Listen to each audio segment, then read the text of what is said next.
आपकी वालिदा, आप जो है मदरसे में पढ़ते थे जब,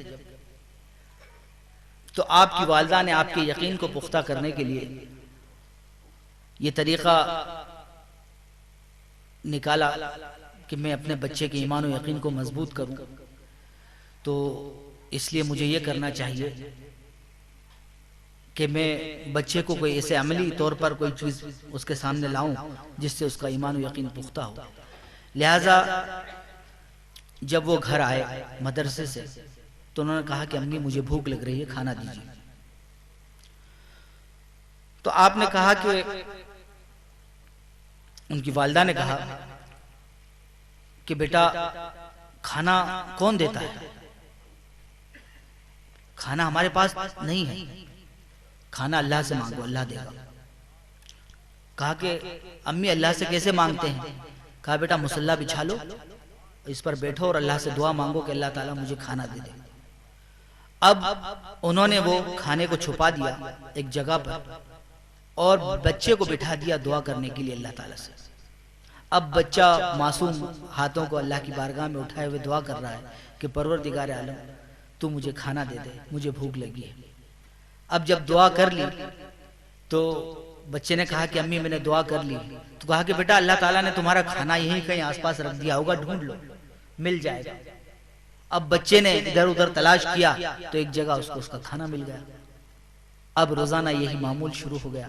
बच्चा मदरसे से आ रहा है, वालिदा पहले से खाना छुपा देती है, बच्चा मुसल्ला बिछाता है, उसके बाद अल्लाह ताला से दुआ करता है अल्लाह ताला मुझे खाना दे दे, और खाने को तलाश करता है और खाना मिल जाता है। अब एक दिन का वाकया ऐसा होता है कि वालिदा कहीं रिश्तेदारों में चली जाती हैं और उनके जहन से निकल जाता है कि खाना छुपाना है, खाना छुपाना भूल जाती हैं और बच्चा घर आ जाता है। बच्चा घर आ जाता है, अब माँ उधर बिल्कुल घबरा रही है। मतलब माँ को अचानक याद आता है काफी देर के बाद कि अरे मैं खाना छुपाना तो भूल ही गई, अब क्या होगा, अल्लाह ताला मेरा राज ना खुल जाए कहीं और मेरे बच्चे का यकीन वो ना हो जाए। और बहुत फिक्रमंद अल्लाह ताला से दुआएं करती हुई वहां से फौरन जो है रवाना हुई और अपने घर की तरफ तेज कदम बढ़ाती हुई चली और दुआएं करती कि अल्लाह तबारक ताला मेरा राज मत खोलना और मेरे बच्चे के ईमान और यकीन को पुख्ता रहने देना, उसका ईमान और यकीन कमजोर ना हो। खैर वो घर पे आती हैं तो देखती हैं कि बच्चा सो चुका है। वो सोचती है कि काफी भूखा रहा होगा और भूख की वजह से ये सो गया। खैर थोड़ी देर के बाद वो बच्चे को जगाती हैं और खाना उसके सामने पेश करती हैं कि बेटा खाना खा लो, तुम बहुत भूखे हो गए। तो बेटा कहता है कि अम्मी जान मैंने तो खाना खा लिया। तो बोला बेटा खाना कहाँ से आया? कहा कि मैंने अल्लाह तबारक ताला से दुआ मांगी थी कि अल्लाह ताला मुझे भूख लगी है, मुझे खाना दे दे, तो मुझे खाना मैंने तलाश किया तो मिल गया और आज तो मुझे बहुत ही अच्छा खाना मिला, आज बहुत अच्छा वाला खाना अल्लाह तबारक ताला ने भेजा था। तो मेरे मोहतरम बुजुर्गों और दोस्तों, इस तरीके से वालिदैन तरबियत किया करते थे अपने बच्चों की। और आज हमारे माशरे में हम सिर्फ चंद बातें कहकर अपने बच्चों को और समझते हैं कि अपना फर्ज अदा कर लिया। मेरे भाइयों, इल्म की बड़ी फजीलत है, इल्म की बहुत अहमियत है, इल्म नूर है और जहालत तारीकी है। इल्म हासिल करने के बाद ही इंसान बनता है बाकायदा। अगर इल्म से मुकम्मल खाली है तो वो जानवर है, जानवर में और उसमें कोई फर्क नहीं है। मेरे मोहतरम बुजुर्गों और दोस्तों, अल्लाह के रसूल सल्लल्लाहु अलैहि वसल्लम ने क्या फरमाया? इन्नमा बुइस्तु मुअल्लिमा, मुझे मुअल्लिम बनाकर भेजा गया। अल्लाह के रसूल सल्लल्लाहु अलैहि वसल्लम क्या थे? उम्मी। क्या थे? उम्मी, जिसने किसी से पढ़ना लिखना न सीखा हो। अब यहां देखिए अल्लाह तबारक व तआला ने जो खुसूसी करम और खुसूसी नवाजिश अल्लाह के रसूल सल्लल्लाहु अलैहि वसल्लम के साथ की, तमाम अंबिया किराम को मुख्तलिफ उलूम दिए गए, लेकिन अल्लाह तबारक व तआला ने हजरत मोहम्मद सल्लल्लाहु अलैहि वसल्लम को इस दुनिया का सबसे बड़ा आलिम बनाया। लेकिन आपको कलम और किरतास और इल्म हासिल करने के तमाम जराए जितने भी होते हैं उनसे पाक रखा, महफूज रखा। और इस दुनिया के अंदर आपका मुअल्लिम किसी और को नहीं बनाया, बल्कि बराह रास्त खालिक के कायनात ने आपको तालीम दी और बराह रास्त आपको इल्म अता फरमाया। और वो वाकयात आप लोगों ने सुने होंगे, एक मरतबा मैंने तफसील से जिक्र किया है जिनका, कि हजरत जिब्राईल अलैहिस्सलाम आ रहे हैं, सीने को चाक कर रहे हैं, इल्म के नूर को डाल रहे हैं, मुख्तलिफ पाकीज़ा नूर को डाल रहे हैं। 4 मरतबा ये वाकया पेश आया। खैर, तो अल्लाह के रसूल सल्लल्लाहु अलैहि वसल्लम को इस दुनिया का सबसे बड़ा आलिम अल्लाह तबारक व तआला ने बनाया और हर चीज का आपको इल्म अता फरमाया। और आपने इल्म के बारे में इतनी हदीस है कि अगर मैं जिक्र करने जाऊंगा तो पूरी रात गुजर जाएगी, लेकिन वो हदीसें खत्म नहीं होगी, इतनी इल्म के फजाइल में हदीस है। तो मेरी ये गुजारिश है हमारे नौनिहालों से, हमारे नौजवानों से, कि मेरे भाइयों, आप इल्म की तरफ अपने कदम को बढ़ाएं। कोई चीज नामुमकिन नहीं है। कोई इस बात का शिकवा ना करे कि मेरे पास जहन कम है, या मुझे याद नहीं होता, या मैं याद नहीं कर पाता। सबका दिमाग 19-20 होता है, इससे ज्यादा फर्क नहीं होता। बस किसी को 2 बार में याद हो जाता है, किसी को 3 बार में याद होता है, किसी को थोड़ी मेहनत करनी पड़ती है, किसी को कम मेहनत में काम हो जाता है, लेकिन 19-20 ही रहता है लगभग। इंसान की मेहनत के ऊपर है। इंसान मेहनत करता है तो वो आगे बढ़ता है। मेहनत बहुत जरूरी चीज है। बगैर मेहनत के इस दुनिया के अंदर कुछ हासिल नहीं होता। इंसान चाहे कारोबार करे, चाहे इंसान इल्म सीखे, या और कोई भी काम करे, हर चीज में मेहनत शर्त है। बहुत मेहनत करनी पड़ती है, तब जाके कोई चीज हासिल होती है इंसान को। आज दुनिया के अंदर हम देखें, जो बड़े बड़े मकाम पर पहुंचे, जो बड़े बड़े ओहदों पर पहुंचे, जिनको पूरी दुनिया ने जाना, जिनके इल्म का और जिनके हुनर का लोहा पूरी दुनिया ने माना, वो तमाम लोग बड़ी मेहनतों से आगे बढ़े। आप सब जानते होंगे और हमारे नौनिहाल तो अच्छी तरीके से जानते होंगे, हमारे नौजवान, आइंस्टाइन के बारे में। आइंस्टाइन जो कि 1879 में पैदा हुआ और 1955 में इंतकाल कर गया, वो कोई बहुत ज़हीन तालिब इल्म नहीं हुआ करता था अपने दौर का। उसके अंदर कोई ज़हानत नहीं थी। 9 साल तक तो बिल्कुल जो है वो एक आम बच्चा था।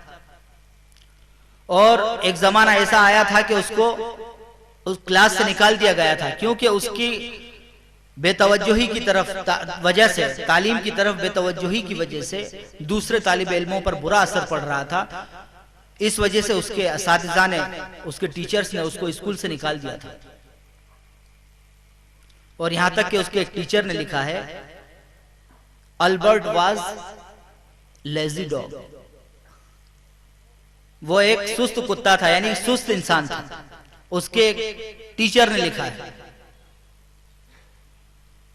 तो वो इतने बुलंद मर्तबे पे कैसे पहुंचा? उसके बारे में आता है कि जब वो स्कूल जाया करता था तो कंडक्टर से उसकी बड़ी झड़प हुआ करती थी, हिसाब किताब के मामले में, आइंस्टाइन की। और हमेशा वो कहता था कि तुम्हें इतने पैसे देना चाहिए थे और तुमने इतने दिए, इतने कम दिए, इतने ज्यादा दिए। ऐसी इन दोनों के दरमियान झड़प होती रहती थी। और जब फैसला किया जाता था तो हमेशा कंडक्टर सही निकलता था। ऐसा कई मर्तबा हुआ तो कंडक्टर ने आइंस्टाइन से ये कहा था कि अरे तू हिसाब जोड़ और घटाव तक नहीं कर सकता, तू जिंदगी में क्या करेगा? तू जिंदगी में क्या करेगा? तू जोड़ घटाव नहीं कर सकता। ये बात उसके दिल पे लग गई और उसने कहा कि अब मैं हिसाब पढ़ूंगा, हिसाब सीखूंगा। और उसके बाद वो वक्त आया कि आइंस्टाइन ने इस दुनिया के सामने थ्योरी ऑफ रिलेटिविटी का वो नजरिया पेश किया कि जिसने साइंस की दुनिया में इंकलाब बर्पा कर दिया। और एक वो जमाना आया कि इस्राइल की सदारत आइंस्टाइन को दी गई, पेश की गई। तो आइंस्टाइन ने उस वक्त ये अल्फाज कहे थे कि सियासत जो है वो एक बहुत बुरे मतलब अल्फाज में उसने कहा था कि सियासत एक कैंसर है। और लगभग 1933 में आइंस्टाइन ने हिटलर के जर्मन को छोड़ दिया था। और उस वक्त हिटलर की हुकूमत ने यह ऐलान किया कि जो आइंस्टाइन को कत्ल करेगा उसको 20,000 का इनाम दिया जाएगा। लेकिन आइंस्टाइन की शोहरत उस वक्त इतनी बुलंद हो चुकी थी कि किसी की इतनी हिम्मत नहीं हुई कि आइंस्टाइन की तरफ हाथ उठाए और उसका कत्ल करे। खैर, तो वो इतनी बुलंदियों पर पहुंचा, एक आम सा लड़का, और उसकी जिंदगी, बहुत सारे लोग ये कहते हैं कि साहब जराए नहीं है, हालात नहीं है, ऐसे अमीरों के बच्चे बहुत पड़ जाते हैं। मेरे भाइयों, अगर आपके ऊपर हालात मुश्किल हैं तो याद रखो आपके लिए सबसे बड़ी नेमत है। इंसान हमेशा मुश्किल हालात और मुसीबतों के अंदर ही सौरा करते हैं और बना करते हैं। नबी पाक अलैहिस्सलातु वस्सलाम, एक शख्सियत ने पूरी अरब की काया को पलट दिया था। उस शख्सियत ने कैसे कैसे मसाइब झेले, कैसी कैसी मुसीबतें झेली। तो मशक्कतें और मुसीबतें हैं, पैसा नहीं है, फीस नहीं है, घबराओ मत, खुशियां मनाओ। ये तुम्हारे लिए चैलेंज है, अपने आप को निखारने का, मजबूती के साथ आगे बढ़ने का। तुम आगे बढ़ने का हौसला रखो, अल्लाह तबारक व तआला तुम्हारा हामी और मददगार होगा। तुम्हारे रास्ते बनते चले जाएंगे और तुम कहीं के कहीं पहुंच जाओगे। लेकिन मेरे भाइयों, मेहनत करने की जरूरत है, मशक्कत करने की जरूरत है। हम थोड़ा सा ध्यान देते हैं और थोड़ा सा मतलब कोई चीज समझ में नहीं आई तो फिर लापरवाही कर देते हैं, जोशीले तौर पर कोई भी काम को शुरू करते हैं और खत्म कर देते हैं। न्यूटन के बारे में आप जानते होंगे, जिसने बड़ा नाम कमाया, वो भी बड़ा साइंसदान है। वो एक मर्तबा एक मजमून लिख रहा था, उसने अपने मजमून को मुकम्मल किया और चिराग जल रहा था। वो वहीं कागजात को छोड़कर चिराग के पास बैतुल खला गया। इतने में उसका पाला हुआ कुत्ता टोनी, जिसका नाम रखा था उसने, टोनी आया, उसने छलांग मारी और वो चिराग सीधे कागजों के ऊपर गिरा और उसने सारे कागजात को जला दिया। जब वो वहां से वापस आया, उसने ये हाल देखा तो उसने सिर्फ इतना लफ्ज कहा, टोनी तूने मेरा काम बढ़ा दिया, टोनी तूने मेरा काम बढ़ा दिया। और उसके बाद नए सिरे से उसने मजमून को फिर से लिखना शुरू किया और कई महीनों की मेहनत के बाद वो मजमून मुकम्मल हुआ और फिर दुनिया के सामने मंजर आम पर आया। तो उन लोगों के अंदर मेहनत और लगन का वो जज्बा था जिसकी वजह से वो बुलंदियों पर पहुंचे। और हमारे असलाफ ने भी ऐसे इतने वाकयात हैं और ऐसी ऐसी चीजें हैं कि बयान करें तो जिनकी कोई मिसाल नहीं मिल सकती इस दुनिया के अंदर। हमारे असलाफ के ऐसे ऐसे हैरत अंगेज वाकयात हैं, हमारे असलाफ ने ऐसी ऐसी हैरत अंगेज कुर्बानियां दी हैं।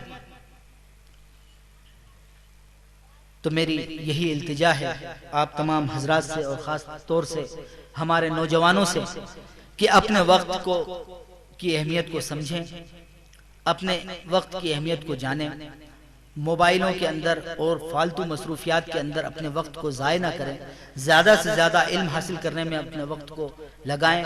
और वालिदैन से मेरी ये बहुत ज़्यादा मुअद्दबाना दरख्वास्त है कि अपने बच्चों की तालीम की तरफ तवज्जो दें। इल्म बहुत बड़ी नेमत है। इल्म हमारा जो है अल हिकमतु दालतुल मोमिन, कि हिकमत और दानाई ये मोमिन का खोया हुआ सरमाया है। अल्लाह के रसूल सल्लल्लाहु अलैहि वसल्लम ने फरमाया, ये सरमाया जहां भी इसे मिले उसे ले ले। और इल्म के लिए कोई तकसीम और तखसीस की जरूरत नहीं है। तलबुल इल्मी फरीज़तुन अला कुल्ली मुस्लिम, हर मुसलमान के ऊपर इल्म का हासिल करना फर्ज है। किसी भी मजहब ने दुनिया के अपने मानने वालों के लिए इल्म का हासिल करना फर्ज नहीं करार दिया होगा, लेकिन इस्लाम ने अपने मानने वालों के लिए इल्म हासिल करने को फर्ज करार दिया। लिहाजा शरीयत का और दीन का इतना इल्म हासिल करना जिससे कि हलाल और हराम, जायज और नाजायज और रात दिन के जो नमाज रोजे के काम है वो इंसान आसानी से कर ले, इतना इल्म हासिल करना दीन का जरूरी है। उसके अलावा दुनियावी इल्म हासिल करना भी जरूरी है, क्योंकि अंबिया किराम को अल्लाह तबारक तआला ने मुख्तलिफ दुनियावी उलूम से नवाजा। अभी जैसे मैंने आपको बताया कि सनत, हिरफत और ज़राअत के इल्म से हजरत आदम अलैहिस्सलाम को नवाजा, इसी तरीके से ज़िरा बनाने का इल्म हजरत दाऊद अलैहिस्सलाम को दिया गया और हजरत सुलेमान अलैहिस्सलाम को जो बुलंदियां मिली उसमें भी जो है इल्म का बड़ा हाथ है।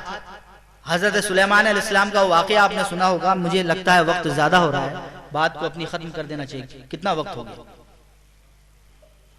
जी? मैं बस एक बात कहकर अपनी बात को खत्म करता हूं। हजरत सुलेमान अलैहिस्सलाम, आपने सुना होगा वाक़या के बिल्किस हुदहुद एक मर्तबा गायब रहा। हजरत सुलेमान अलैहिस्सलाम कहा करते थे कि मुझे परिंदों की बोली सिखाई गई है, कुरान मजीद में जिसका जिक्र है, परिंदों की बोली जान लेने का इल्म दिया है। खैर, मैं ये बता रहा था कि हजरत सुलेमान अलैहिस्सलाम के यहाँ से हुदहुद कुछ दिनों के लिए गायब हो गया। उन्होंने कहा कि आएगा तो इसको सजा दूंगा, लेकिन जब वो आया तो बड़ी अच्छी खबर लेके आया बिल्किस की। अब जब उसकी पूरी खबर हजरत सुलेमान अलैहिस्सलाम ने सुनी तो आपने कहा कि जिन वगैरह सबके ऊपर हुकूमत अल्लाह तबारक तआला ने दी, हवाओं पर हुकूमत, समंदरों पे हुकूमत और जिनों पे हुकूमत, सारी मखलूक पे हुकूमत। तो उन्होंने कहा कि कौन है भाई बिल्किस के तख्त को, वो लोग हाजिर हो, इससे पहले बिल्किस के तख्त को यहां ले आए। तो काला इफरीतुम मिनल जिन्न, एक हैकल जिन्नातों के पहलवान ने कहा, अना आती का कब्ल अन तकूम, मैं उसको आपकी जगह के से आप खड़े हो इससे पहले आपके पास ले आऊंगा। कहा कि बहुत देर हो जाएगी। तो एक और शख्स ने कहा, जिसके बारे में कुरान मजीद फरमाता है कि कालल लजी, उस शख्स ने कहा जिसको इंदहु इल्मुम मिनल किताब, जिसके पास किताब का इल्म था, उस शख्स ने कहा कि अना आती का, मैं उसको आपके पास ले आऊंगा कब्ल इसके कि आपकी पलक झपके। तो ये किसने कहा? उसकी सिफत क्या कुरान मजीद ने बताई? इंदहु इल्मुम मिनल किताब, वो भी इस बात पर इसलिए कादिर हो गया कि उसके पास इल्म था, जिसने उसे इस बात पर कादिर बना दिया कि वो हजारों किलोमीटर की मसाफत को और दूरी को एक पलक झपकते में मुकम्मल करके और हजरत सुलेमान अलैहिस्सलाम के सामने तख्त को पेश कर दे, जिसका नाम आसिफ बिन बरखिया था। तो आसिफ ने यह काम अंजाम दिया और पलक झपकते में तख्त उनके सामने आ गया। खैर, तो इल्म की वजह से ये चीज उनके साथ भी पेश आई। खैर, अल्लाह तबारक व तआला हम सबको इल्म की तरफ तवज्जो देने की तौफीक अता फरमाए और हमारे नौजवानों को, हमारे नौनिहालों को इल्म हासिल करने की तौफीक अता फरमाए। दुनिया के तमाम उलूम ये सब अल्लाह ही के उलूम हैं। कायनात की तख्लीक के अंदर गौर व फिक्र करने का हुक्म अल्लाह तबारक व तआला ने दिया है। अगर हम साइंस को जानेंगे, साइंस का इल्म होगा, तो हम कायनात की अंदर गौर व फिक्र कर सकते हैं। और बहुत सारी कुरान के अंदर ऐसी चीजें बताई गई हैं जिसका हम इंकिशाफ कर सकते हैं। बहुत सारी ऐसी चीजें जैसे थ्योरी ऑफ रिलेटिविटी है, ये बहुत बाद में दुनिया के सामने आई, जिसको आइंस्टाइन ने पेश किया और इसको एक बहुत बड़ी कामयाबी माना गया। इसको अगर कुरान मजीद के अंदर गौर व फिक्र किया जाता तो 1400 साल पहले कुरान मजीद ने पेश कर दिया था। लिहाजा फरमाया है कुरान मजीद में कि हमने हर चीज को जोड़ा जोड़ा पैदा किया है। तो थ्योरी ऑफ रिलेटिविटी को इस तरीके से कुरान मजीद ने बहुत पहले ही पेश कर दिया था। लेकिन ऐसी बहुत सारी चीजें हैं, अगर हम साइंस का इल्म हासिल करेंगे और दिगर दुनियावी उलूम को भी हासिल करेंगे तो हम बहुत सारी चीजों को जानेंगे और बहुत सारी ऐसी चीजें कुरान मजीद की और हदीस शरीफ की जो हम समझ नहीं पाते उसको समझ सकेंगे। अल्लाह तबारक व तआला कहने सुनने से ज्यादा अमल करने की तौफीक अता फरमाए और हम सबको नाफ़े इल्म अता फरमाए। अल्लाह के रसूल सल्लल्लाहु अलैहि वसल्लम हमेशा दुआ मांगा करते थे कि रब्बी ज़िदनी इल्मा। एक दुआ यह है और आप हमेशा दुआ मांगते थे कि अल्लाहुम्मा इन्नी असअलुका इल्मन नाफ़िअ, या अल्लाह मैं तुझसे इल्म नाफ़े मांगता हूँ, मुझे इल्म नाफ़े अता फरमा। और आप फरमाया करते थे अल्लाहुम्मा इन्नी आऊज़ु बिका मिन इल्मिन ला यनफ़ा, या अल्लाह मैं तेरी पनाह चाहता हूँ ऐसे इल्म से जो इल्म नफ़ा देने वाला न हो। लिहाजा आइए हम सब अल्लाह तबारक व तआला से दुआ करें कि अल्लाह तबारक व तआला हम सबको नफ़ा देने वाला इल्म अता फरमाए और हमारे नौनिहालों को हर तरह का इल्म, दुनियावी उलूम, दीनी उलूम से नवाजे और कुरान मजीद के अंदर और हदीस शरीफ में गौर खोज करने की तौफीक अता फरमाए। अल्लाह तबारक व तआला इस बे इल्मी का जो ज़माना हमारे ऊपर और जो दौर आया है, इस दौर को और इस अंधेरे को जल्द ख़त्म करे और इल्म के नूर से हमारी पूरी मिल्लत को मुनव्वर फरमा दे। व आखिरु दावाना अनिल हम्दुलिल्लाहि रब्बिल आलमीन।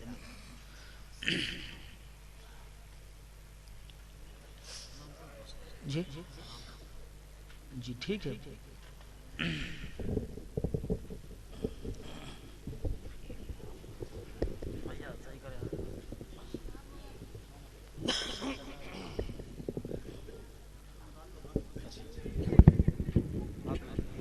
या नबी सलाम अलैका, या रसूल सलाम अलैका, या हबीब सलाम अलैका, सलावतुल्लाह अलैका, रहमतों के ताज वाले, दो जहां के राज वाले, अर्श की मेराज वाले, आसियों की लाज अले, या नबी सलाम अलैका, या रसूल सलाम अलैका, या हबीब सलाम अलैका, सलावतुल्लाह। या रसूल अल्लाह, या रसूल अल्लाह, कर अता मेरे महबूब दावर, कर करम। अल्लाह अल्लाह अल्लाह। अस्सलातु वस्सलामु अलैका या रसूल अल्लाह व अला आलिका व अस्हाबिका या हबीब अल्लाह। अस्सलातु वस्सलामु अलैका नबी अल्लाह व अला आलिका। अल-फातिहा। अल्हम्दुलिल्लाहि रब्बिल आलमीन वस्सलातु वस्सलामु अला सय्यिदिल मुरसलीन व अला आलिहि तय्यिबीन अत्ताहिरीन। रब्बना आतिना फिद दुनिया हसनतन व फिल आखिरति हसनतन व क़िना अज़ाबन्नार। रब्बना ला तुज़िग़ क़ुलूबना बअद इज़ हदैतना व हब लना मिन लदुनका रहमह इन्नका अंतल वह्हाब। रब्बना हब्बिब इलैनल ईमान व ज़य्यिनहु फ़ी क़ुलूबिना व कर्रिह इलैनल कुफ़्र वल फ़ुसूक़ वल इस्यान। अल्लाहुम्मा अजअलना मिनर राशिदीन। अल्लाहुम्मा इन्ना नसअलुका इल्मन नाफ़िअ व रिज़्क़न वासिअ व शिफ़ाअन मिन कुल्लि दा व हिफ़्ज़न मिन कुल्लि बला। अल्लाहुम्मा नसअलुकल हुदा वत्तुक़ा वल अफ़ाफ़ वल ग़िना।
रब्बना तक़ब्बल मिन्ना इन्नका अंतस समीउल अलीम व तुब अलैना इन्नका अंतत तव्वाबुर रहीम।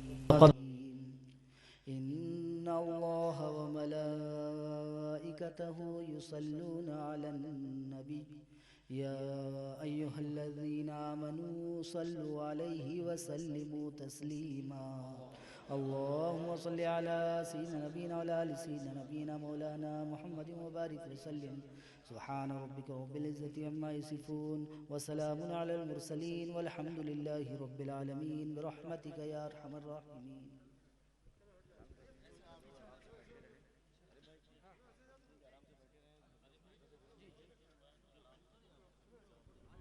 अच्छा ये पासबुक क्या नाम है?